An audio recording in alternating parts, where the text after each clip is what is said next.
Sa kulturang Pilipino, hindi mawawala ang seafood sa ating hapag. Mula sa tuyo at danggit sa almusal hanggang sa sugpo at alimango sa handaan. Sa mga lugar na gaya ng Visayas at Mindanao, halos araw-araw itong bahagi ng pagkain. Pero habang tumatanda, nagbabago ang pangangailangan ng ating katawan. Kung bata pa, kahit anong seafood kayang kainin. Pero sa mga senior, mas nagiging sensitibo tayo. Lalo na sa pagkaing mataas sa kolesterol, mercury at sodium. Maraming kababayan nating may alta presyon, diabetes o rayuma, kaya mahalagang maging maingat. Hindi ibig sabihin ay iwasan lahat ng seafood. Marami ring nakakatulong sa kalusugan at haba ng buhay. Ang susi ay malaman kung alin ang ligtas at alin ang dapat bawasan.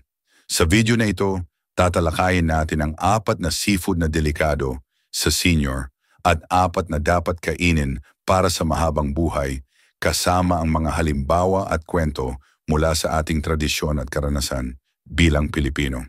Bago tayo magsimula, sabihin mo sa komento ilang taon ka na at saan ka nanonood.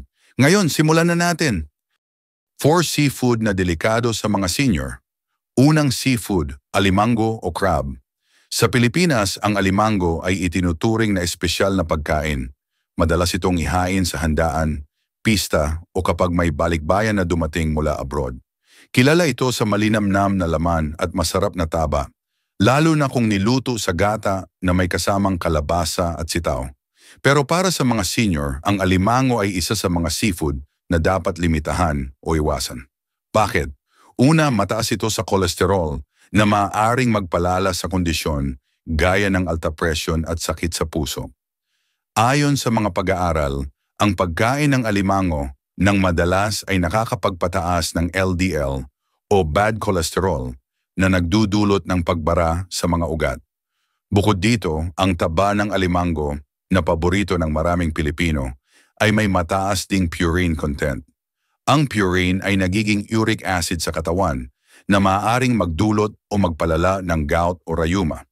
Maraming senior sa mga probinsya ang nakakaranas ng pamamaga ng tuhod o daliri pagkatapos kumain ng maraming alimango, lalo na kung sinabayan pa ng beer o soft drinks. Sa kulturang Pilipino, karaniwan ang salu-salo kung saan maraming pagkain sa mesa. At kapag may alimango, madalas ay hindi lang isa ang kinakain. Kaya para sa mga senior, mahalagang kontrolin ang dami at dalas ng pagkain nito. Hindi naman ibig sabihin na bawal ang alimango. Maaari pa rin itong kainin paminsan-minsan. Pero mas mabuti kung maliit lang ang serving at hindi palaging nasa menu. Maaari ring palitan ito ng mas ligtas na seafood na may mas mababang kolesterol. Sa ganitong paraan, hindi mo mawawala ang saya ng pagkain ng paborito mo, pero maiiwasan mo ang panganib sa kalusugan. Pangalawa, tahong o mussels. Sa bawat kanto ng palengke sa Pilipinas, lalo na tuwing hapon, makikita ang mga bilao ng sariwang tahong, kumikinang sa ilalim ng ilaw, tila ng aakit na iuwi at gawing ginisang tahong sa bawang o sabaw na may luya at dahon ng sili. Marami sa atin ang lumaki na may alaala ng mga hapagkainan na puno ng tawa habang sumisimsim ng mainit na sabaw nito sa tag-ulan. Ngunit para sa ating mga senior, kailangan nating magdoble ingat bago magpakabusog. Ang tahong ay tinatawag na filter feeder. Sa madaling salita, sinasala nito ang tubig dagat at sinisipsip hindi lamang ang sustansya, kundi pati na rin ang mga lason at dumi na maaaring nasa paligid nito.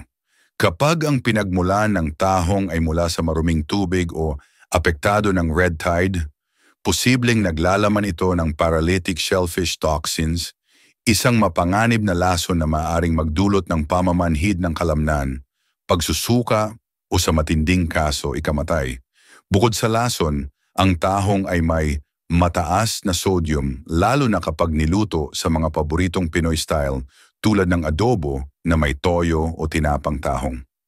Para sa mga senior na may alta presyon o problema sa puso, ang sobrang alat ay parang tahimik na panganib na unti-unting nagpapahirap sa kalusugan. Dagdag pa rito, hindi lahat ay ligtas sa shellfish.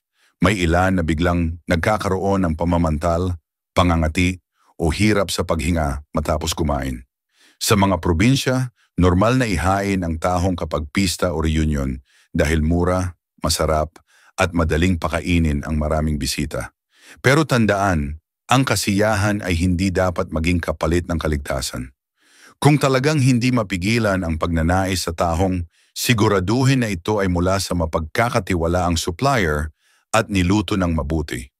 Iwasan ang hilaw o bahagyang luto na tahong dahil dito mas mataas ang tsansa ng food poisoning.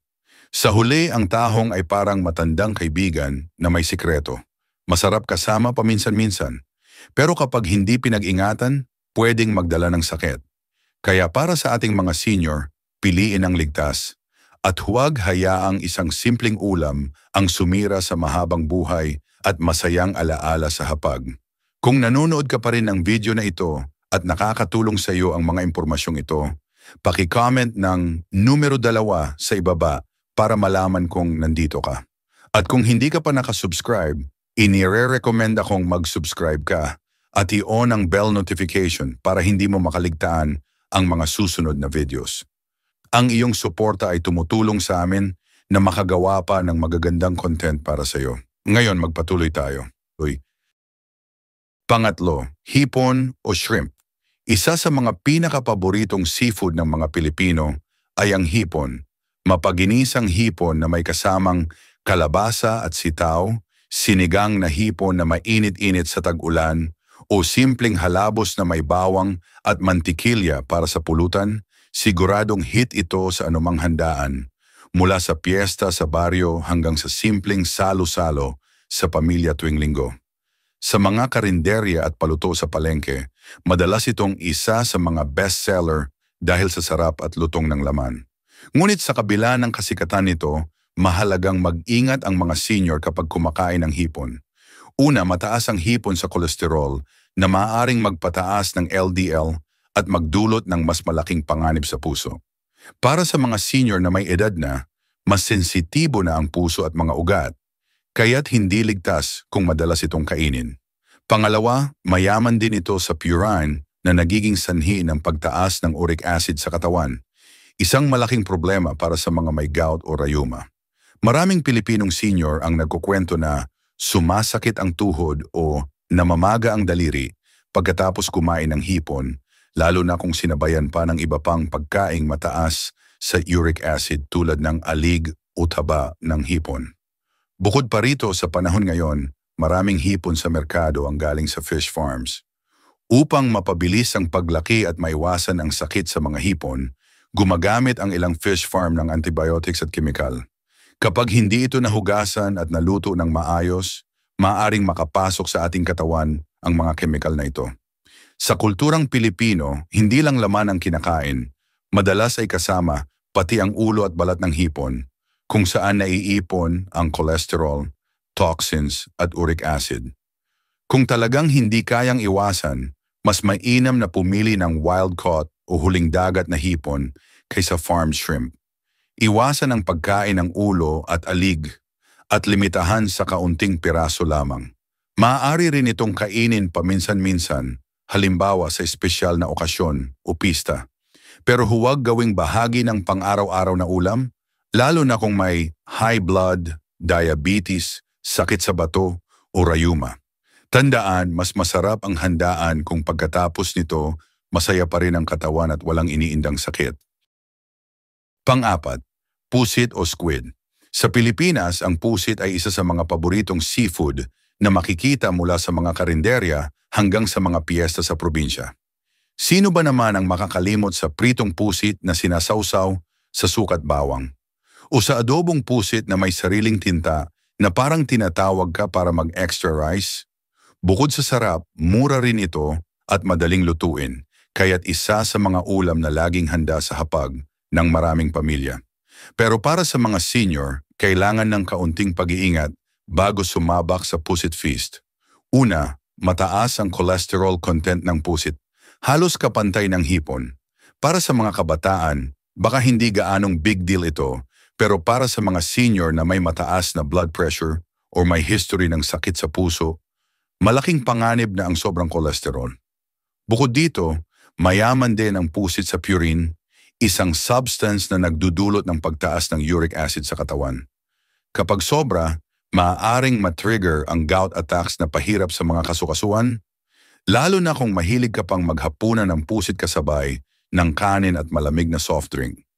Sa ilang probinsya, lalo na sa tabing dagat, uso ang pusit bilang pulutan sa inuman. Isipin mo, pusit na inihaw o ginataan tapos may kasamang alak, masarap sa umpisa pero delikado sa katawan ng senior. Parehong nagpapataas ng uric acid ang pusit at alak at posibleng magdulot ng pananakit ng tuhod, pamamaga ng paa at mas mataas na blood pressure kinabukasan. Dagdag pa rito, mabilis masira ang pusit kapag hindi sariwa. Sa mainit na klima ng Pilipinas, madaling mag-develop ng histamine ang pusit na maaaring magdulot ng food poisoning. Hindi biro ang mga sintomas nito: pagkahilo, pagsusuka, pangangati ng balat, at minsan ay mabilis na pagtibok ng puso. Kaya mahalaga na siguraduhing sariwa ang bibilhin at lulutuin. Kung talagang hilig mo ang pusit at hindi mo kayang iwasan, may mas ligtas na paraan para kainin ito. Sa halip na iprito sa maraming mantika, mas mainam na i-steam o i-grill upang mabawasan ang taba at kolesterol. Maaari rin itong ihalo sa mga gulay gaya ng sitaw o talbos ng kamote para maging mas balance ang pagkain.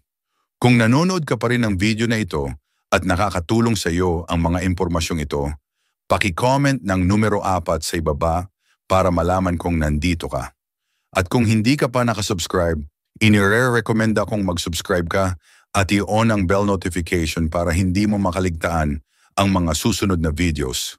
Ang iyong suporta ay tumutulong sa amin na makagawa pa ng magagandang content para sa iyo. Ngayon, magpatuloy tayo. 4 na seafood na dapat kaining mga senior para sa mahabang buhay. Unang seafood, bangus o milkfish.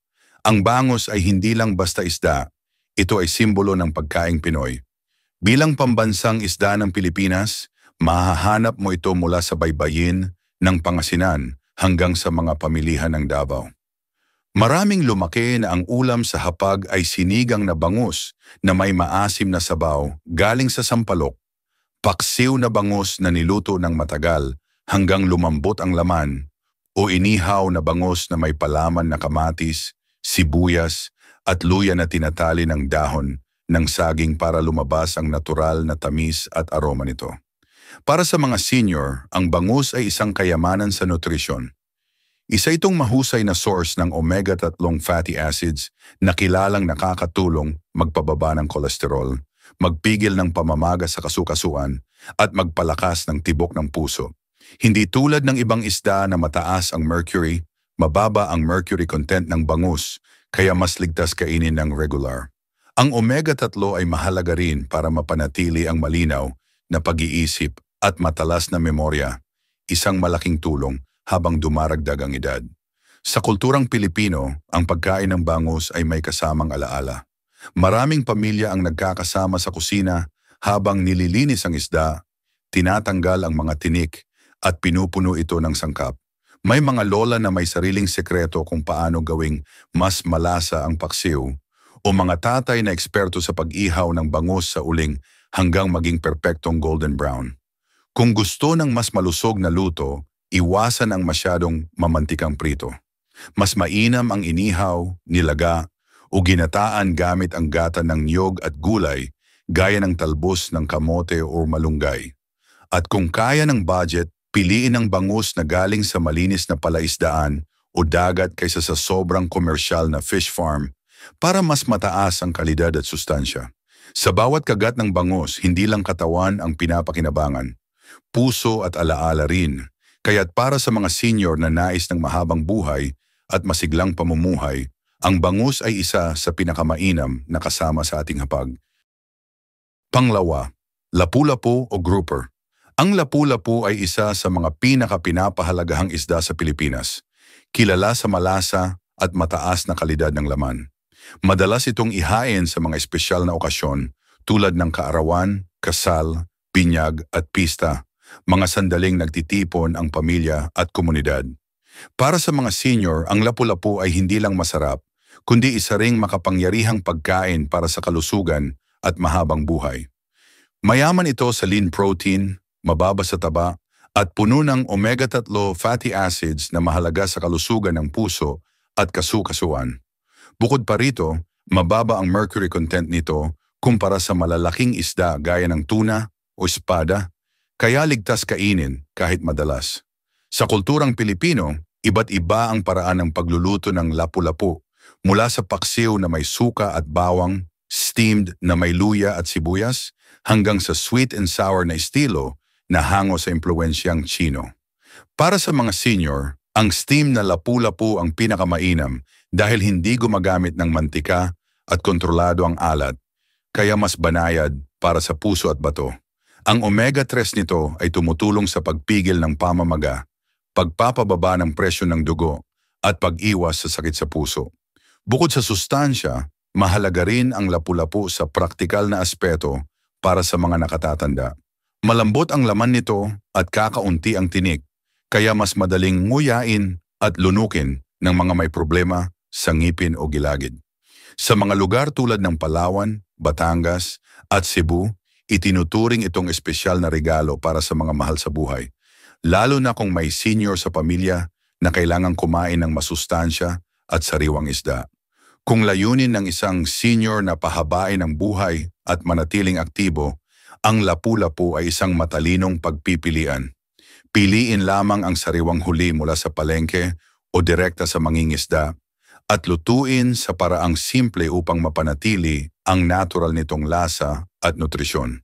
Sa bawat piraso ng lapu-lapu na inihahain sa hapag, hindi lang ito pagkain, isa itong simbolo ng malasakit, kalusugan, at mas matibay na ugnayan ng pamilya sa kulturang Pilipino. Kung nanonood ka pa rin ng video na ito at nakakatulong sa iyo ang mga impormasyong ito, paki-comment ng numero 6 sa ibaba para malaman kung nandito ka. At kung hindi ka pa nakasubscribe, inire-recommend akong mag-subscribe ka at i-on ang bell notification para hindi mo makaligtaan ang mga susunod na videos. Ang iyong suporta ay tumutulong sa amin na makagawa pa ng magagandang content para sa iyo. Ngayon, magpatuloy tayo. Pangatlo, galunggong o round scad. Sa Pilipinas, tinaguriang isda ng masa ang galunggong dahil abot kaya, madaling hanapin sa palengke at kayang magpakain ng buong pamilya kahit maliit ang budget. Mula sa mga tabing dagat hanggang sa mataong pamilihan sa lungsod, halos lahat ng Pilipino ay may alaala ng galunggong. Maaaring baon sa eskwela, noong kabataan, ulam sa tanghalian, pagkatapos maglaro sa kalsada, o hapunan matapos ang mahabang araw ng pagtatrabaho. Para sa mga senior, isa itong napakahalagang pagkain dahil mayaman ito sa omega-3 fatty acids na tumutulong para mapanatiling malusog ang puso, malinaw ang pag-iisip, at maayos ang galaw ng mga kasukasuan. Bukod dito, natural na mababa ang galunggong sa mercury, kaya ligtas itong kainin ng mas madalas kumpara sa malalaking isda gaya ng tuna o espada. Sa kulturang Pilipino, karaniwan ng iprito ang galunggong at ihain kasama ang sausawang suka at kamatis, o kaya naman ay gawing pinaksiw, isang paraan ng pagluluto na mas masustansya dahil hindi gumagamit ng mantika. Sa mga probinsya, madalas ding makita ang galunggong na nilaga na may gulay gaya ng pechay o malunggay para mas kumpleto ang sustansya. Para sa mga senior na nagbabantay sa timbang at kalusugan, magandang alternatibo ito sa mamahaling isda at mas madali rin itong nanguyain at tunawin ng tiyan. Hindi lamang omega-3 ang makukuha sa galunggong. Mayaman din ito sa vitamina D at calcium, lalo na kung kinakain pati ang maliliit na tinik kapag nilaga o inadobo. Ang calcium ay napakahalaga upang mapanatili ang matibay na buto at ngipin, isang bagay na karaniwang humihina habang tumatanda. Sa mga baybaying baryo, may tradisyon pa nga ng pagtutuyo ng galunggong upang tumagal ito ng ilang linggo at madaling dalhin kahit sa bukid o pangingisda. Para mas mapanatili ang sustansya, mas mainam na steam, ihawin o paksiwin ang galunggong. Iwasan lang ang sobrang alat, lalo na kung may alta presyon. Maaari ring samahan ng gulay tulad ng talbos ng kamote, ampalaya, or okra para sa dagdag hibla at nutrisyon. Sa kabuuan, ang galunggong ay higit pa sa isang simpleng ulam. Isa itong bahagi ng kulturang Pilipino at isang abot-kayang paraan upang mapanatili ang kalusugan at mahabang buhay ng mga senyor. Sa bawat kagat ng galunggong, para bang nakakauwi tayo sa init at ginhawa ng simpleng buhay sa ating bayan. Pang-apat, tamban o sardinas. Ang tamban ay isa sa pinakapamilyar at pinakamahalagang isda sa hapag ng mga Pilipino. Madalas itong gawing tuyo o sardinas sa lata at sa maraming bayan sa tabing dagat. Karaniwan itong almusal na kasama ng mainit na kanin at kapeng barako. Sa mga palengke, mabango at amoy dagat pa ang sariwang tamban at sa murang halaga ay kayang magpakain ng buong pamilya. Para sa mga senior, isa itong tunay na superfood dahil mayaman sa omega-3 fatty acids, protina at calcium na tumutulong sa kalusugan ng puso, buto at kasukasuan. Isa pa sa magagandang katangian ng tamban ay maliit ito, kaya mababa ang mercury content at ligtas kainin ng regular. Kapag sardinas na nasa lata, lalo na kung kinakain pati ang maliliit na buto, nakakadagdag pa ito ng calcium na mahalaga para sa pagpapanatibay ng buto at pag-iwas sa osteoporosis, isang malaking issue sa kalusugan ng mga senior. Madali rin itong nguyain at hindi mabigat sa tiyan, kaya bagay sa mga may problema sa pagnguya o panunaw. Sa kulturang Pilipino, ang tamban ay hindi lang pagkain, isa rin itong simbolo ng pagiging praktikal at matipid. Noong mga panahong salat ang kabuhayan, maraming pamilya ang umaasa sa tamban para mapuno ang tiyan at mapanatili ang lakas. Kahit maliit ang kita, basta may tamban, kanin at sausawang suka na may sili, kumpleto na ang ulam. Sa mga baryo, kadalasan itong inihahain ng sabay-sabay sa isang bilao, kung saan sama-samang kumakain ang pamilya o kapitbahay, pinapakita ang diwa ng bayanihan at pagbabahagi. Para sa kalusugan ng senior, mainam na piliin ang paraan ng pagluluto na makakapreserba ng sustansya. Kung gagamit ng sardinas sa lata, pwedeng banlawan o pigaan muna para mabawasan ang sobrang alat mula sa sodium. Kung sariwang tamban ang lulutuin, mas maganda ang steaming, pagpaksiw, o pag-ihaw para hindi mawala ang nutrisyon at manatiling malasa. Maari rin itong ihalo sa mga gulay gaya ng ampalaya o pichay para mas maging balanse ang pagkain. Sa madaling salita, ang tamban ay hindi lamang murang ulam, isa itong masustansya at makabuluhang pagkain na matagal ng bahagi ng pagka-Pilipino. Para sa mga senior na nagnanais pahabain ang buhay ng may sigla at kalakasan, ang regular na pagkain ng tamban ay isang simpleng hakbang na may malalim na benepisyo sa kalusugan, sa bulsa at sa puso. Pangwakas na kaisipan. Sa ating kulturang Pilipino, hindi lang pagkain ng seafood, ito ay bahagi ng ating tradisyon, alaala at pagkakakilanlan bilang isang bansang napapalibutan ng dagat. Mula sa simpleng pritong isda sa umaga hanggang sa mamahaling sugpo sa kasalan, ang pagkaing dagat ay may espesyal na lugar sa ating puso at hapagkainan. Ngunit habang tumatanda tayo, kailangang maging mas maingat at mas mapili sa kung anong uri ng seafood ang ating kinakain.